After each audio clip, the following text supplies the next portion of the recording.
അങ്ങനെ നമ്മൾ ഋഷികേശ് ഇറങ്ങി പണ്ടത്തെ ഓർമ്മയിൽ പുറത്തേക്ക് വെച്ച് ഞങ്ങൾ നടന്നു. കുറച്ച് കഴിഞ്ഞപ്പോൾ ഒരു സംശയം, റാംജുലയാണോ പോകേണ്ടത് ലക്ഷ്മൺജുലയാണോ പോകേണ്ടത് എന്നുള്ളത്. എന്തായാലും നമ്മളൊരു ഷെയർ ഓട്ടോ പിടിച്ച് പുള്ളിനോട് പറഞ്ഞു റാംജുല ഇറങ്ങണം. അങ്ങനെ നമ്മൾ ഷെയർ ഓട്ടോയിൽ കാഴ്ചകളൊക്കെ കണ്ടു, ഗൂഗിൾ മാപ്പിൽ സ്ഥലങ്ങളൊക്കെ നോക്കി അങ്ങനെ ഇരുന്നു. ഇവിടെ വൻ മഴയാന്ന് പറഞ്ഞിട്ട് ഇവിടെ പുഴയൊക്കെ വറ്റി വരണ്ട് കിടക്കാം. വീഡിയോസിലൊക്കെ ആണെങ്കിൽ വെള്ളപ്പൊക്കെയാണ്. ഇവിടെയാണെങ്കിൽ ആൾ കോൽക്കിണറിലൊക്കെയാണ് വെള്ളം അടിച്ചുകൊണ്ടിരിക്കുന്നത്. ഋഷികേശിൽ ചൂട് സഹിക്കാൻ പറ്റുന്നില്ല.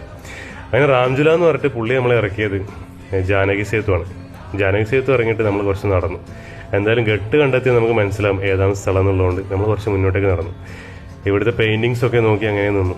ഒരു രക്ഷയില്ലാത്ത ക്രിയേറ്റിവിറ്റിയാണ് കേട്ടോ ഇവർ. ഈ കാണുന്ന ശിവനും ഇങ്ങനെ ഒരുപാട് പെയിൻറ്റിങ്സ് ഉണ്ട് ഇവിടെ. നമ്മൾ നോക്കി നിന്നു പോകും. അങ്ങനെ നമ്മൾ ഈ കാഴ്ചകളെ കണ്ട് നേരെ കെട്ടിലേക്ക് ഇറങ്ങി. ഈ കാണുന്നത് ഗംഗയാണ് കേട്ടോ. ഇവിടെ റാഫ്റ്റിംഗ് തകൃതിയായി നടക്കുന്നുണ്ട്. ഈ പറഞ്ഞ പോലെ വെള്ളപ്പൊക്കവും മഴയൊക്കെ ഉണ്ടെങ്കിൽ ഇങ്ങനെ തകൃതിയായിട്ട് റാഫ്റ്റിംഗ് നടക്കില്ല. പക്ഷെ ഇവിടെ റാഫ്റ്റിംഗ് തകൃതിയായി നടക്കുന്നുണ്ട്.